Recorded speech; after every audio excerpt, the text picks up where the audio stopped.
This is a 1960 Eldorado barrettes convertible. This car is has a lot of resemblance. To the front is almost identical to a 59. You're either a 59 or a 60 guy. The 59 would have been the higher tail lights, the fighter pilot tail lights in the back, and then the 60 had a little lower light. The Eldorado barrettes is the interesting part about this car. Is if you look at the front and you see the grille on the front, and then you walk to the back of it, you'll see the same grille with the bullets on it, and it also has the kind of a hockey stripe stainless steel side trim. Instead of having a molding dead center down the middle of it, it had more of a stylish trim that came and kind of echoed back forward from the front to the back. And then the tail is just, there's nothing stands out like that tail of this car. You don't know whether it's coming or going, actually. If I had to guess it, I'm going to say it's about really close to 19 feet. This is the beginning of this is the end of the air ride. So General Motors from the late 50s started working with air ride and the airbag. So the car actually rides on airbags. Almost what we do today, we try to get these more modern and pro street cars to run on airbags, but General Motors began it.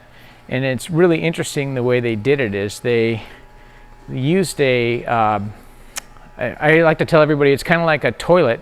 You know, when the toilet fills up with water, the valve on the toilet, the ball fills up and it shuts the valve off when it gets a certain, well, this car is the same kind of way. There's a ride height adjustment for it. And when the car is too low, it adds air, and when the car is too high, it lets it out. And the way it operates and is off of a power steering pump that produces air, and it goes into an accumulator tank. And the accumulator tank fills up charges and then pushes air to all the valves. And as long as the valves are at right height, there's a blow by, and then when they're not, it lets air in.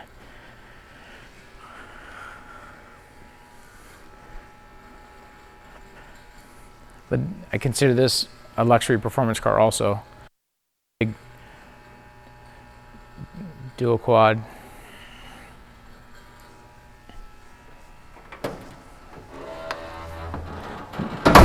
In New York City, when they had all the high rises with the penthouses, before the public transportation was as popular as it became, they would drive these big luxury cars, and in those apartment buildings and those high rises, when you went into them, you almost had to duck your head. They were really low. They wouldn't be like a parking structure today where you had a lot of height.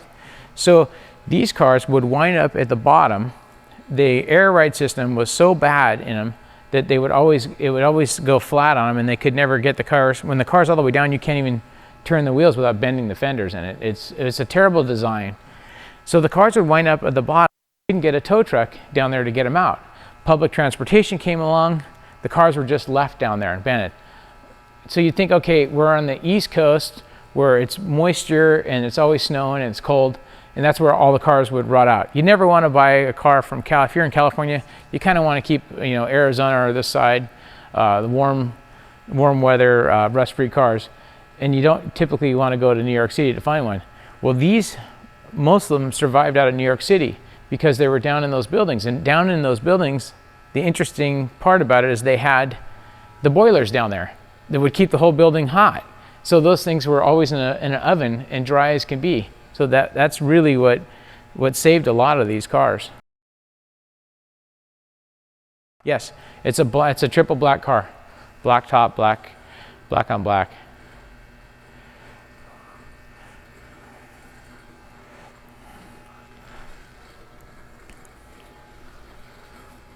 This car here is a 1957 Bonneville Pontiac Pontiacs. There were 630 of these cars made.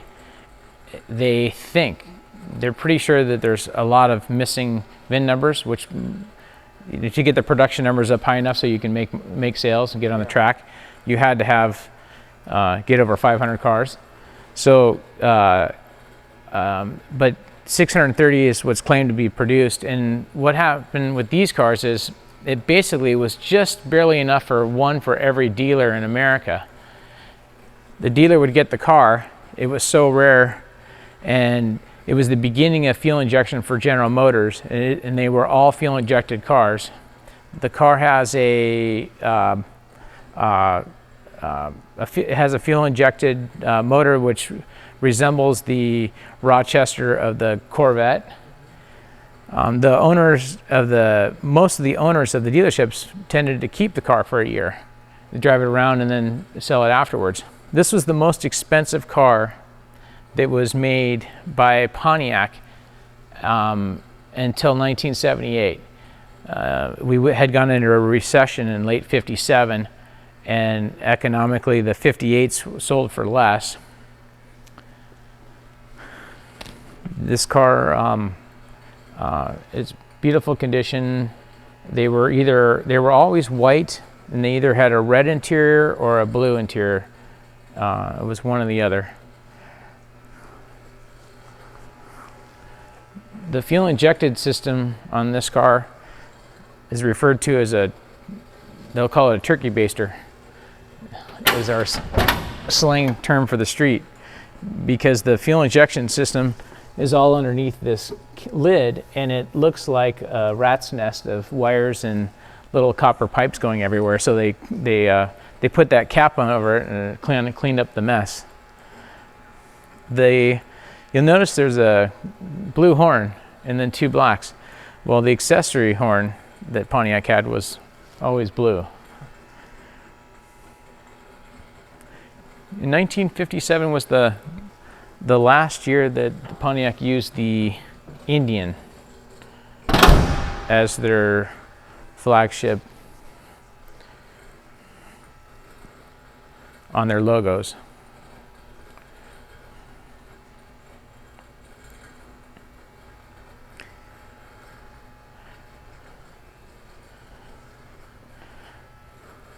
I think it was $6,200 was the sales price on this car.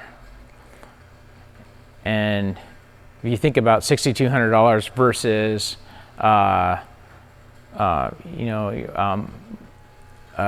Bel Air loaded up for under $3,000, of the mimicking the same offerings, convertible.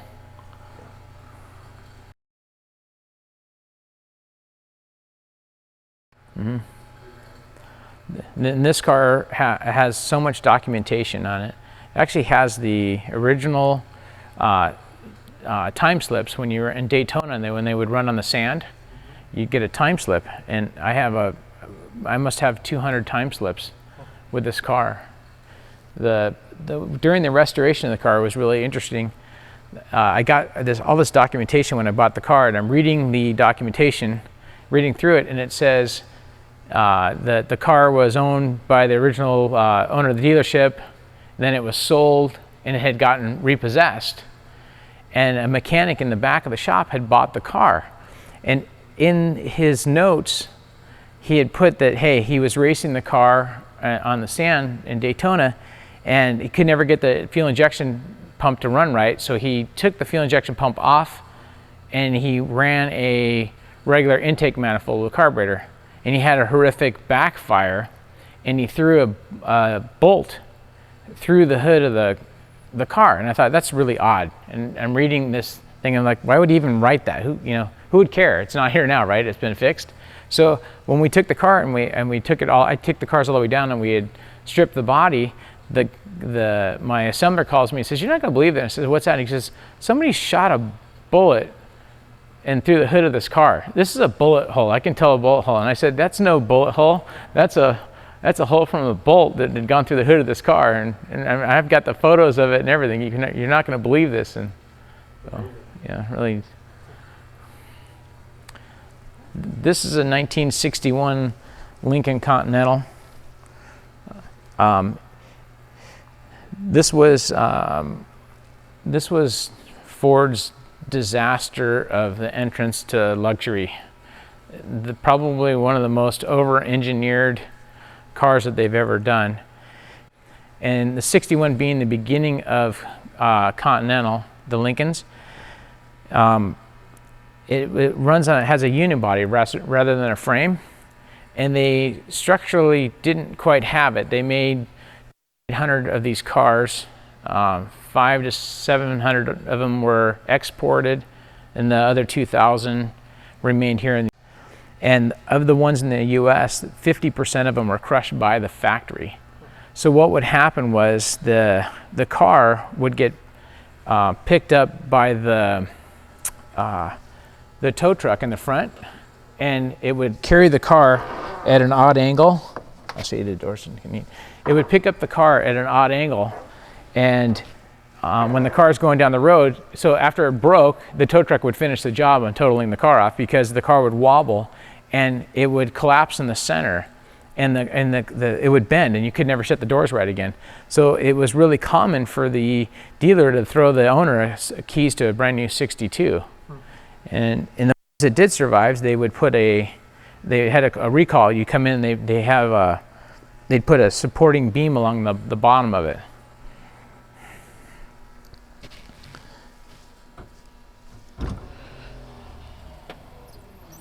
I'll show you something neat about this car. So imagine when,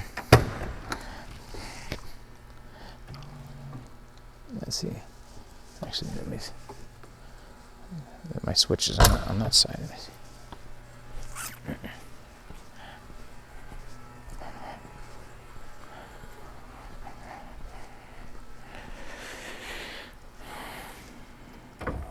We'll use this one instead.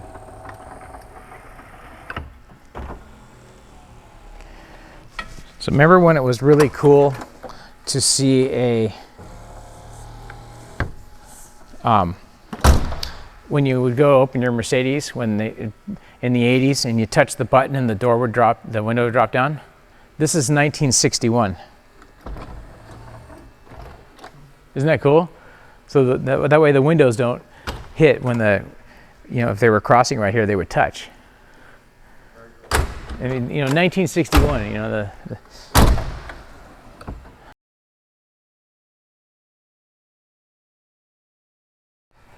It could be. I want to say this was over $7,000.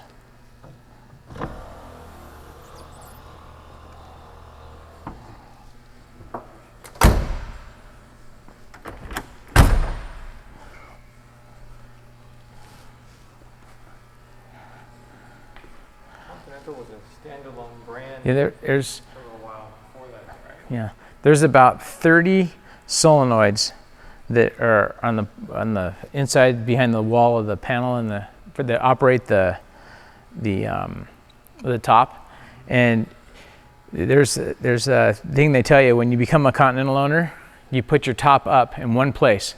And you either put your top up before you leave or after you get back, but you never put the top up or down when you're on the road, because these things are notorious for getting stuck, because there's so many different trigger switches that operate all the different solenoids. And so you got to really understand the intricacies of this car, a lot of guys get trapped with them. So knowing the tricks on how to own one of these things so you can really enjoy them.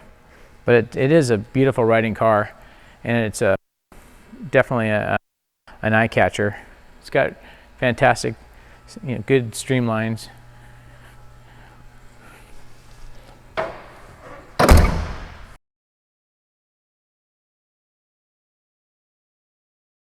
Yes, I think that was a 60. I think that was a 63 they were using.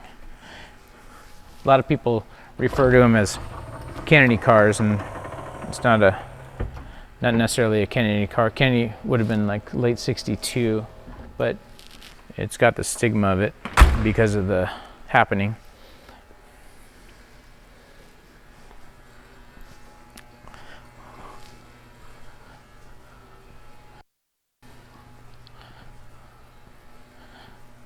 This is a 1957 Brits Eldorado. Again, the rich and the famous would drive these things, or the high society.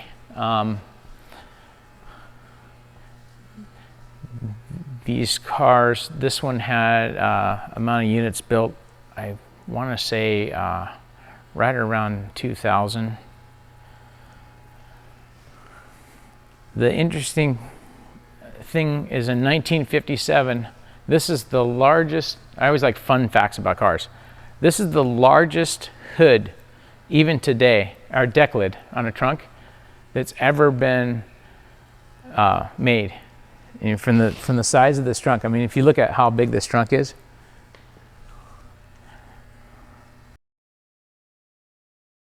the top's actually in front of it. It's all trunk. Put a lot of bodies in that thing. And then when I first was getting into the Cadillacs, I wasn't as attracted to this car because the Series 62 had a better looking fin to me at first. And these, you have to kind of become attracted to the look of this. But the Europeans would call this like the chipmunk cheeks, the way it bubbles out. Because if you look at like the 60, and if you look at like a 50, there's a 58 behind us over there. But when just like the 57 Chevy, if you look at the most of the Series 62s and the Eldorados prior to this car would have had more of a straight fin on it, and these things kind of look like they were left out in the sun, kind of warped out.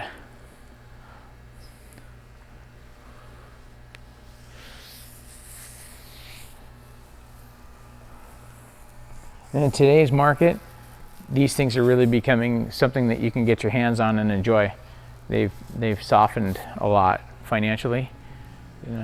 I think you're going to see more people driving them around because now they're more affordable, more obtainable.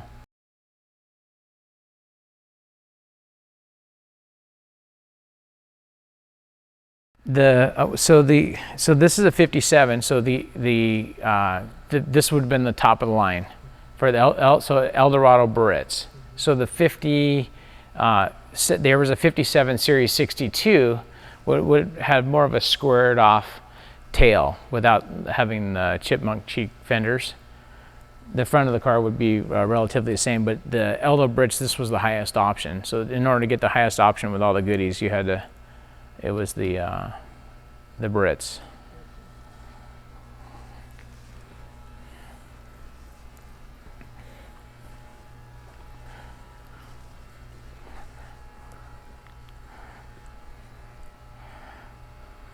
And the dual quad.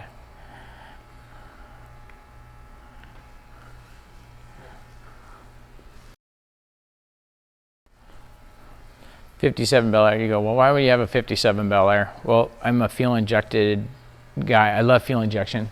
So there's if you look over to that side over there, there's a fuel injected motor sitting in the center of the room right there, which would be that was the first high performance motor that General Motors made, which would have been in a Corvette. And there's a '59 fuel injected car up on the rack over there, and then the Bonneville we just talked about had the fuel injected. Well, this is the passenger car fuel injection system, and these were 250 horsepower, but this was in '57. They had come out with the 283 motor from the 265. So this was the latest and the greatest, really high option car. Power steering, brakes, top.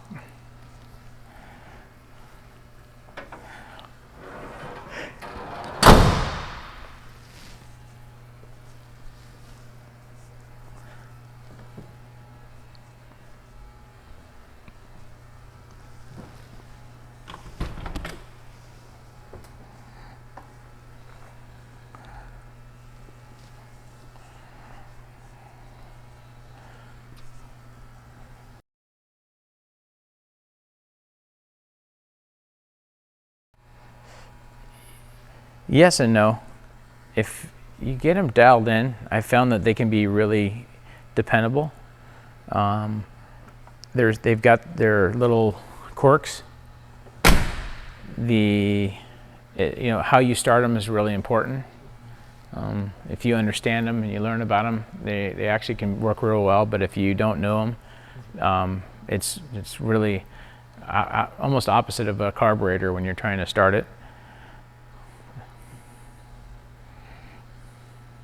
So this is a 1957 dual quad 283, which you would have found as the other high option in the 57 Bel Air.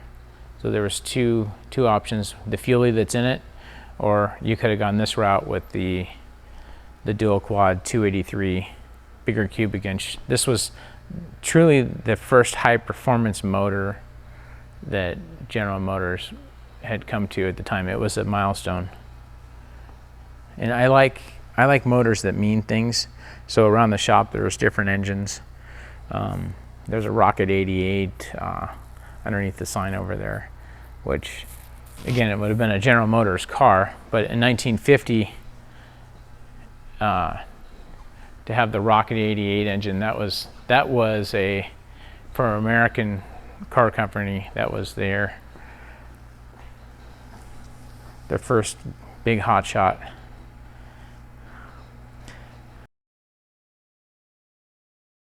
My son is a piano guy, and he's got he comes back here, and that's a 130-year-old Steinway, and again, restored because I couldn't help myself, Yeah, he's.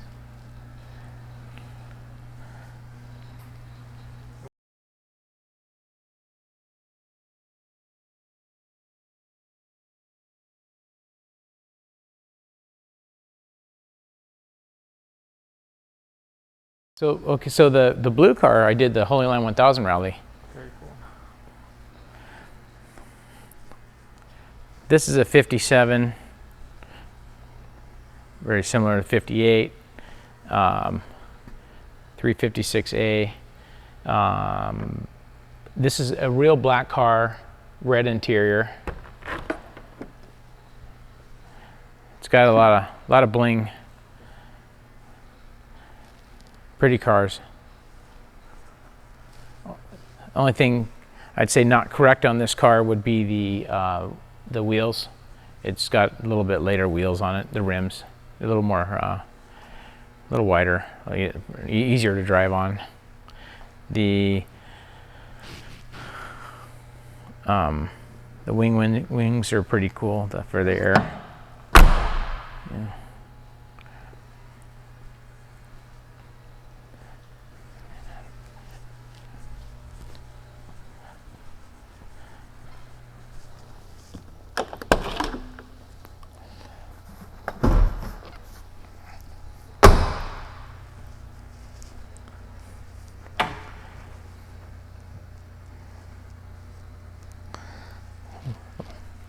Little 1600 Super, ready to go. The neat thing about the 356 is I found it's the first car that ever talked to me, because when you're pushing a 356, they're so forgiving, but when you're pushing them, you'll either get them to start running hot, which they'll start running funny, and it kind of talks to you and says, hey man, lay off me. When you're around the curves and you're going through the hills hard, the rotors will begin to heat up a little bit, and they'll start to squeak. And if you just lay off the car, everything goes back. The first car I think I ever had that said, "Hey, I won't brake if you listen to what I'm telling you." Well, yeah. Yeah. In front of this car is the C, which is a 1964. This car I took to Israel for the Holy Land 1000 rally. I bought it just because I needed to have a pre-65 car, and this was the beginning of my vintage Porsches. It's a really forgiving car, very dependable. disc brake, front disc brakes, and a little less horsepower the C had, but really dependable. It's a sunroof car, Bally blue interior. And we did 1,100 miles in this car through Israel. It was fantastic.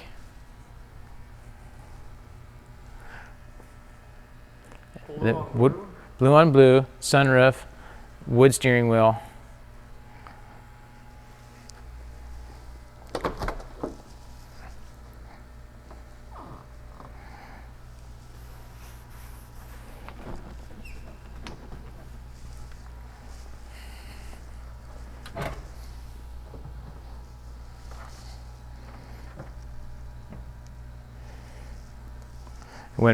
Started in Tel Aviv, drove down through Gaza, by Egypt, Jordan, then through the Dead Sea, up to Jerusalem, back down to the Sea of Galilee, along the Syrian border, then the Lebanese border, and back around to Tel Aviv.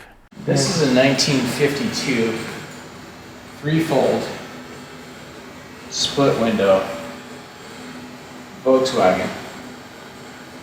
Heavily optioned with the vents, the semaphores, the radio,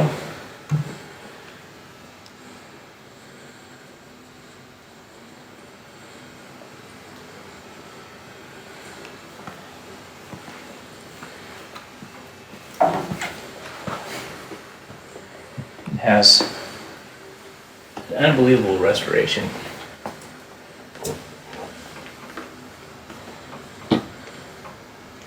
Should we get the light in that? Okay.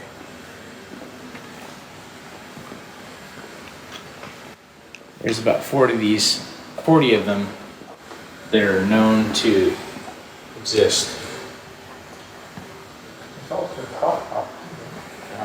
It's called a threefold. Let's see if we get a shot of it.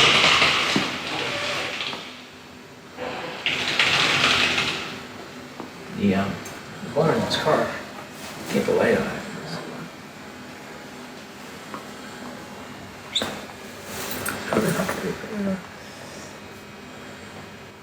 Just beautifully done.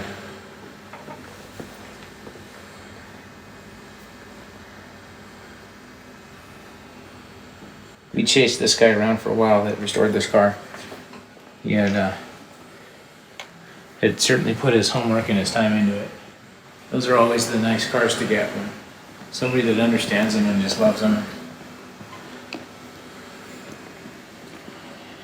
And the semaphores are really neat because when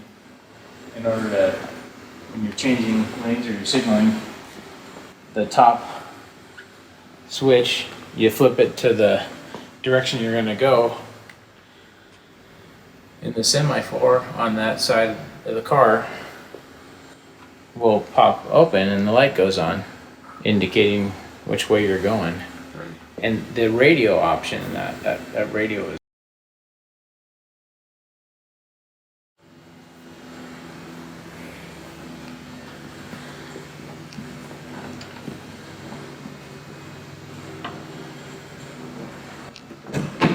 vents. Cool, yeah. Cool vents.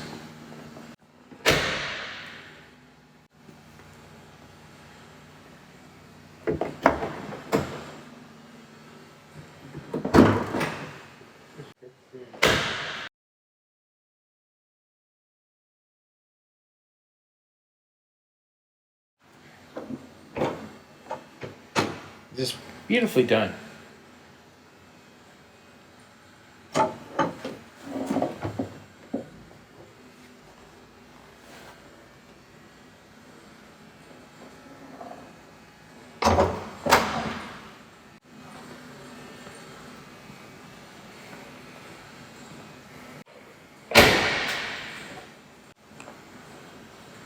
$1961 Jolly 600.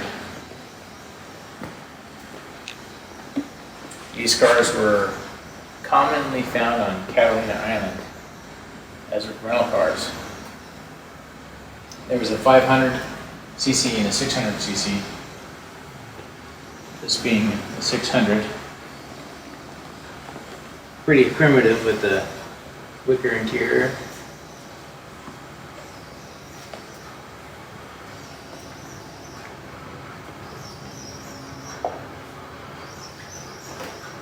Get your hood out, ready to go.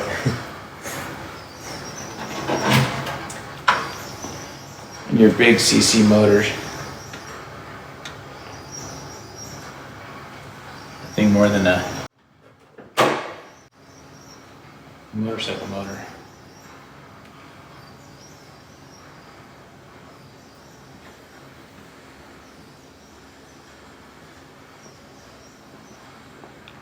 You look at them, you could buy an absolute perfect restored Fiat with the doors and the interior in it for a quarter of the price is what one of these would cost, and it has been hacked away and robbed of all of its goodies and finish.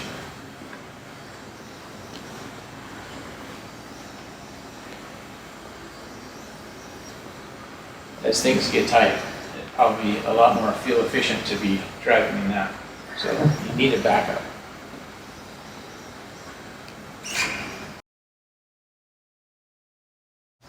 I don't know. And I don't want to be in it at its top speed. This would be a fun car for cruising summer around the beach area.